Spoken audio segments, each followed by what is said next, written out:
Hi guys, this is Pestily. Welcome to another Escape from Tarkov video. This video I'm covering my ultimate wipe guide. There's going to be a shitload of information. I'm actually filming this on wipe day. I'm going to get this video out as soon as I can. I actually did film nearly all of this on a previous day, but there actually are a fair few changes and I wanted to update it so all the newest changes will be there. They did jump the wipe on us a little bit earlier, but it's all good. So without further ado, let's crack straight into it. So first up, I've spoken about this a lot in the past, but having fun is the most important thing you do when you play computer games. I know Nikita has said in the past that having fun and Tarkov doesn't always go in hand, but you should be doing what you enjoy. If you enjoy going for the highest level you can as quickly as possible, getting the Kappa container, going in for PMCs and PvP kills, do whatever you enjoy. Solo play, squad play, scav runs. I will be talking a lot about what, in my opinion, is the fastest and best way to do certain things. But just remember, Tarkov is a game and you should be trying to have as much fun as possible. So I'll leave that there. Next up, getting experience. Now, there's pretty much two major ways to get experience in Escape from Tarkov. There's getting kills and going into raid and getting that raid experience. Kills will generally give you a couple 100 XP. Looting that kill might give you another 100 on top. If it's later in the wipe, they're higher level and they've got better gear on them, you'll get even more XP from that.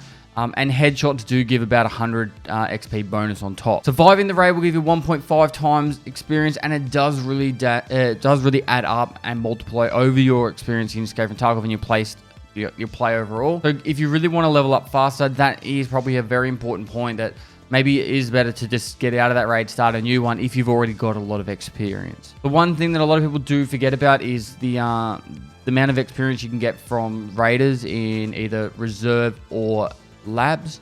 These raiders that you get at the moment, it gives you about 1,000 experience a kill, and then a headshot's worth another 900 XP. It's worth 600 than the 1.5 times from surviving the raid. So you can work out that you get about 2,000 experience points per raider if you survive a labs raid. So if you can kill 30 raiders, you'll have a 60,000 experience run. I've had a 79,000 experience run before. It was about 35 kills, including the PMCs. And nearly every one of them were headshots. It was a pretty nuts run, including the loot on top. So it does really add up, and if you get a run like that, it's pretty crazy. Also, to add to this is every time you go past the body, even if you haven't, if you've never looked at it or whatever, just press F on it, get that loot experience. It's free loot experience, and you don't have to touch them after that. Just go F for respect, move on, and it'll actually really add up over time. I've been preaching that one for a long while now. Now, unlocking the flea market is going to be a pretty big step in your progression. It's level 10 to unlock the flea market, and it really depends on how you want to do it and which way you want to rush towards it. They have changed the experience.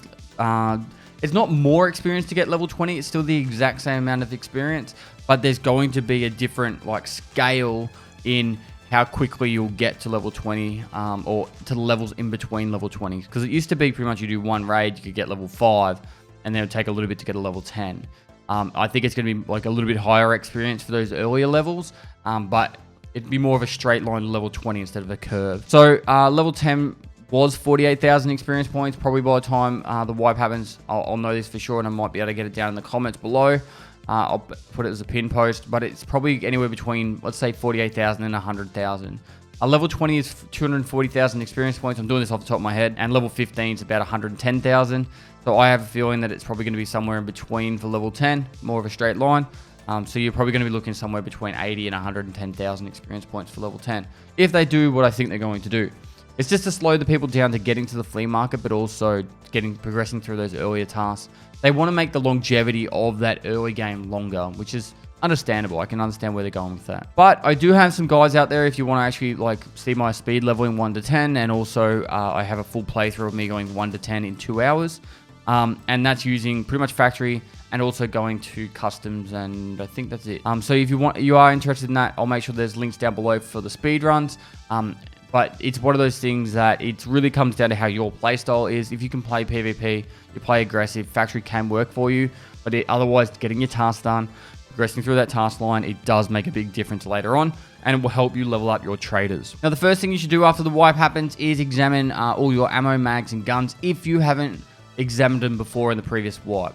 Hopefully, if by the time you're watching this, you've already saved all the presets for the gunsmith task, but if you haven't, it's kind of too late now. Examining all ammo, mags, and guns, and the reason why I say this is if you haven't done this before, when you go to pick up a gun and then you shoot it and you've got a spare mag in your rig, but you can't reload it because you haven't examined the mag that's in the gun. If you haven't examined the mag, you aren't able to take it off, alright? So make sure you examine all the mags. Examine the ammo, so when you're actually looting ammo, you know which ones you're looting and you can do it a lot faster. And guns, because when you're in a raid and you see a gun and you want to quickly pick it up, but you can't equip it because you haven't examined it, that is a second or two that you're exposed that you should have been able to just pick it up nice and quickly. All the other items you can do in raid, it's not the biggest deal. You can examine them as you're going by. Press your mouse wheel down, quick examine, and then you'll be able to move on from there. If you haven't already claimed your Christmas bonus from the wipe, please make sure you do. It's up to you if you do it, but log into your escapefromtarkov.com account. And once you're logged in, if you have Tarkov from before Christmas, you will have the Christmas bonus. Now, the current one is something like either an SVD or a P90, and it also comes with an eye case, a med case, and an ammo case, maybe also a money case. My personal preference is going to be to sell all the cases except for maybe the ammo case and the med case. I might sell the ammo case as well. Straight to therapist, get that extra cash. You'll have money spent on therapist, and then you can move on from there. If you missed out on the Christmas bonus, don't worry. This Christmas, there will be another one, and then everyone will have that one instead. So it's just like a little present they do for the people that supported Escape from Tarkov over a long period of time. The next point in this, same one as the first things to do, would be to buy Packers and SSH-68 helmets. Buy as many as you can, because you're going to have to spend the money on Ragman anyway to level him up, and it's better to have some armor instead of no armor, in my opinion. So Packers are probably going to be underrated early on. Anyone not using them will feel the brunt of every single scav they walk past. It's good enough to stop most pistol bullets and shotgun pellets. Slugs might go through them depending on which slug they are, but it's one of those things that will just give you that extra 1 or 2 hits before you die, and it doesn't cost you too much. You'll nearly always get it back from insurance, and it'll give you that extra little bit of barrier to maybe survive a raid. Talking about insurance, I'll touch on this one now, but every single raid you go into, you should insure. If you are a very casual kind of player, you only play once to maybe 3 times a week, you can insure from therapists. A little bit more expensive. You do get it back faster, but you have 7 days to claim it instead of, I think it's 48 hours. So it was a change that one of my viewers asked me, or a viewer and I was talking about a long time ago. I put it forward to Nikita, so he liked the idea that therapists could be used as someone who's more casual, can have that extra it's a 7-day period to get the insurance back. So take advantage of it if you don't play Escape from Tarkov very often, but you still want to have your insurances to get back. Now, early tasks, it really comes down to how you like to play. Getting those scav kills on customs won't be that big a deal. The bronze pocket watch from inside the truck is probably going to be very frustrating. A lot of players will be trying to rush to it. There is a couple options you can do. Nighttime raiders is something that I do a lot of, or going in with the squad just to get the bronze pocket watch and have a bit of a security detail and then moving on. The other option you do have is go into a customs raid and hide for the first like 15-20 minutes.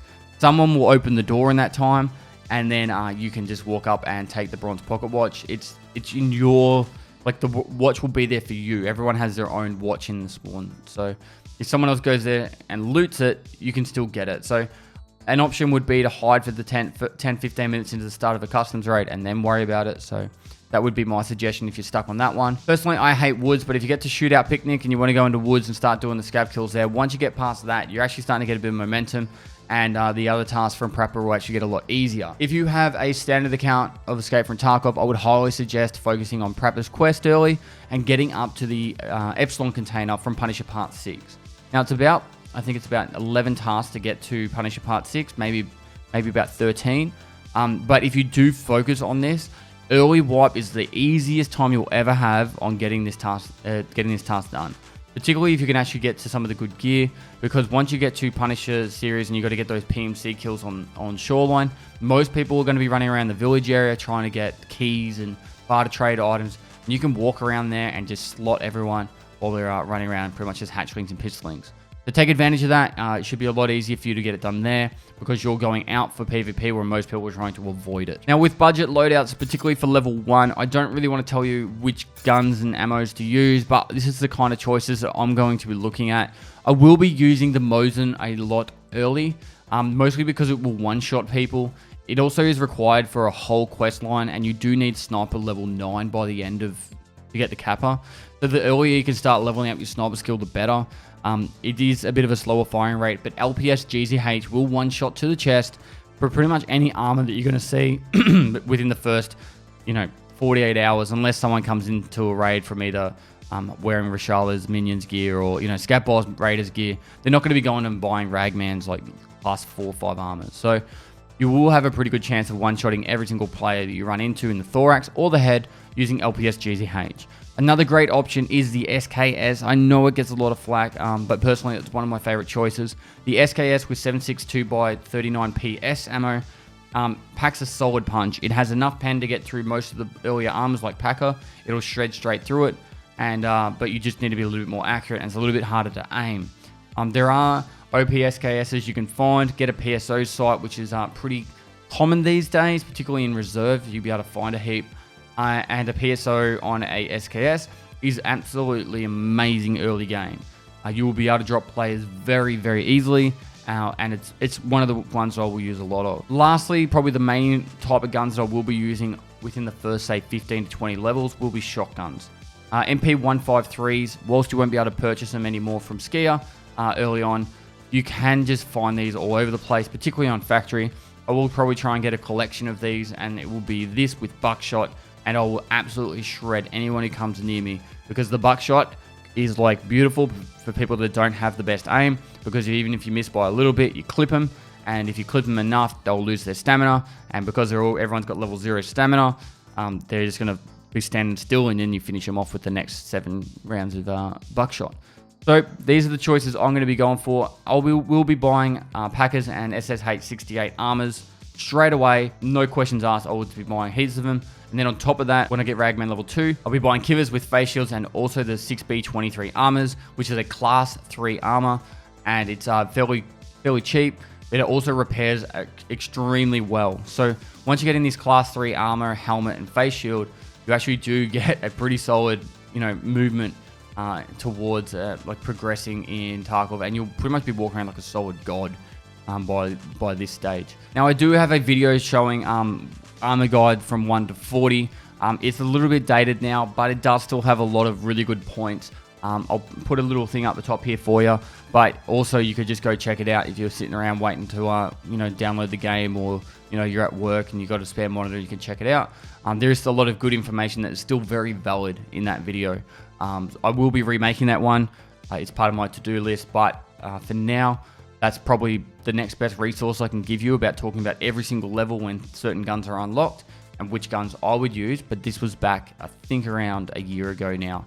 But like I said, a lot of the points are still very valid. Moving over to priority items. Now for me, every single priority item is going to go in the preference of task, then hideout, then whatever makes me money, and then obviously keys are always important, particularly ones that open up doors for quests. Keys are going to have a large value this wipe, because it has to be found in raid to be able to sell on the flea market. Surviving a raid with a key to have that found in raid tag to put up on the flea market is going to make you bank. So get used to trying to survive raids with keys, and then don't use them unless you want to, like it's something a rune that you're actually going to use, because those keys are going to make you bank. I actually am kind of excited with the change, purely for the fact that not everyone's going to have every key, not at least for a while, because of the fact that, one, you have to survive the raid, you got to put it up on the flea market, but then every key on the flea market is going to be expensive. So you have to be very choosy on which keys you get and which ones you use, and it's going to be really great. I'm actually really excited to see how much harder it's going to be to get doors open this wipe, particularly for when there's a quest involved.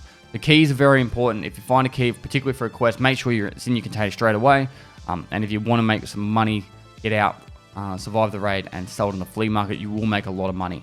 Task items, I will have a big list of tasks over on the side here. I'll have a link down below to the Wikipedia page for every task item that's in the game or required at the moment, as well as all the hideout items that you should be collecting. There is a lot. All right, guys. If you feel like it's used for a task or for the hideout, it probably is. So guys, there's going to be a lot of changes to this stuff. I'm going to be redoing all my trader tasks. So it's going to be from Prapper all the way through. Every single one of my traders is going to have a new task, guys, being remade. As soon as I get to the Kappa container, or I believe I've completed all their tasks, I will be remaking every one of their guides in detail.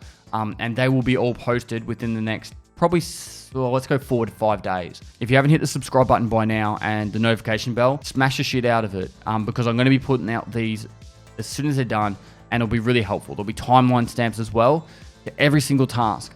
So then if you just want to bookmark the whole video, come back to it whenever you need it, and you can get all those tasks done nice and quick with all the information you require. It's the most amount of information I can put into it. But yeah, task items, there's a lot. I would also, if you can, bookmark the picture or save the picture to your desktop, or the same with the hideout one. So you've got the information there available for these tasks. Now to making money. So if you're the kind of person that wants to make a lot of money, I would probably go away from the typical loot runs I've done in the past. If you want to make raw cash, my reserve loot run would actually work really well, because the majority of those items will just sell to therapists for good cash. But I don't think that's where the money's going to be made. The money's going to be made in barter items, particularly for the hideout and for any task that's going to be required. And the way you're probably going to get the best out of that is going interchange or reserve and going to all those barter trade item locations. You also do have the option of shoreline, and there's the caches you can run around to and pick those up. The issue is you do need to survive the raid, so if the actual map is very large, you're going to have a harder time trying to get out alive. So my suggestion would be, if you want to make some serious cash, go through that list of hideout items, particularly stuff like bolts, screws, whatever, light bulbs. There's so many that you need to upgrade the hideout, and there is going to be hundreds of thousands of people trying to upgrade their hideout at the same time. A light bulb will probably be worth, like, I don't know, 200,000 rubles would be my guess at the moment. Same with bolts and screws, they're probably going to be worth 200,000 rubles each. Corrugated hoses, there's like 18 of them you need. Another 200,000 rubles each. So you can make probably, if you had a gamma container and you survived the raid, just from the gamma container alone, you could probably make 1 million rubles just off random barter items, right? If you get out with a full rig and backpack of random scrap items, you are going to make 5 million worth easy. I'm not even joking. This is like the way you're going to make heaps of cash early. People are going to pay top dollar to try and be first to get a lot of these things done. So if you want to take advantage of it, which I highly suggest you do, start looking at these items as your priority items. Now, you can loot them for yourself as well, and then get your hideout upgraded. But I would actually look at the value of you upgrading your hideout compared to how much you can make from selling these items, and then going, is it going to make me money now, or better to invest it and make it later? If that makes sense. Talking about the hideout, I'm going to put like a big bit of a diagram of what I would think is the best places to upgrade on your hideout. But really, the things you're going to be looking at is getting the sanitary upgraded. You want the workbench upgraded, the med station, the nutrition station, and once you've got these 4 things upgraded, you can start using these places to actually make you money, because every time you craft something in the hideout, it is now found in raid, and you can sell it on the flea market.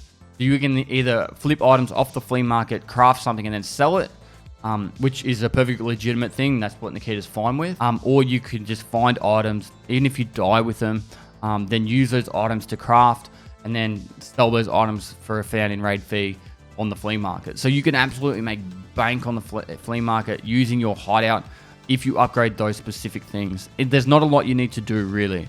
It'll pretty much be your generator, then your med station, and then there's pretty much just a couple of small things that are mostly money bound for your workbench, sanitary, and I think that you might need to get the water collection to get the sanitary up a little bit and nutrition done. So I'll put all that to the side here so you guys can see it, but also have links down below to what you require for your hideout to upgrade each of these things. Now, there are also spreadsheets for the hideout to actually track your progress and what you need for each thing.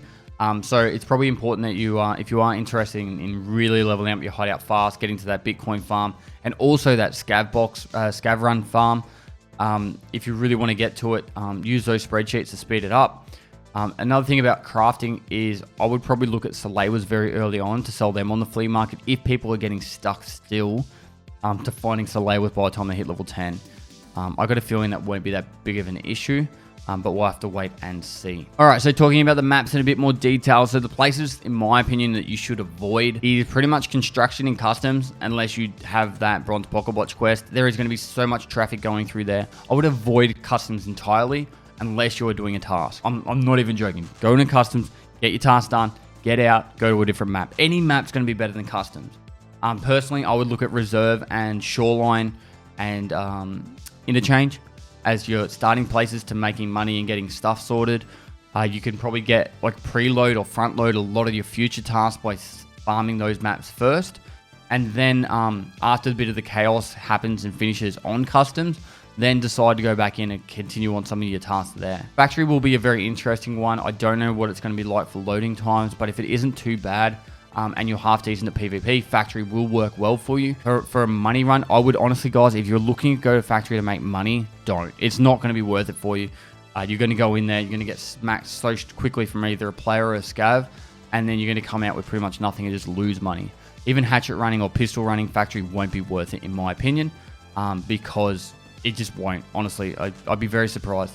The advantage, I guess, you could use is maybe if you go in with just a pistol, a scav will charge you, kill the scav, you grab their gear and get out. But even then, that's not even worth the experience.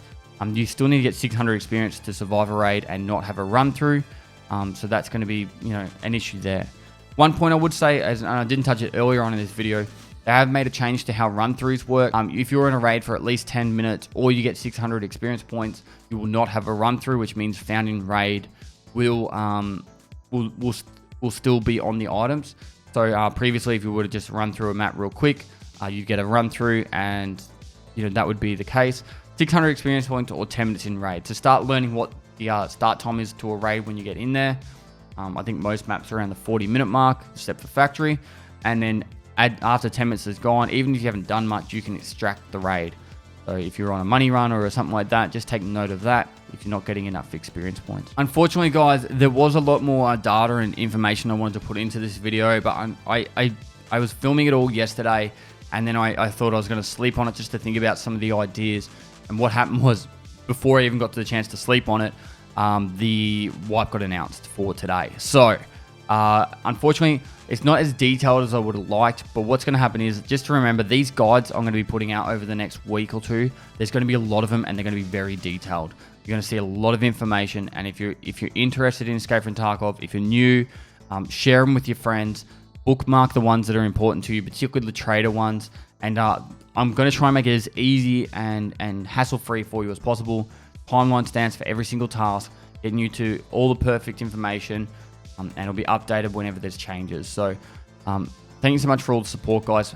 Smash the shit out of the like button. It really does make a big difference. If you like my videos, anyone's videos on YouTube, please give them the support they deserve. It's actually really hard to start out on YouTube. I'm one of the lucky ones that pushed really hard, got through a lot of the difficulties that come with it. But there's a lot of guys out there that are starting out, and they make really good stuff, and they deserve the recognition for it. So give them some love. On top of that, subscribe, smash the notification bell for future content. I do stream on Twitch every day of the week. As this video is going live, I will be live on Twitch. For the next probably 7 days, I'll be live 18 hours a day, and I'll sleep.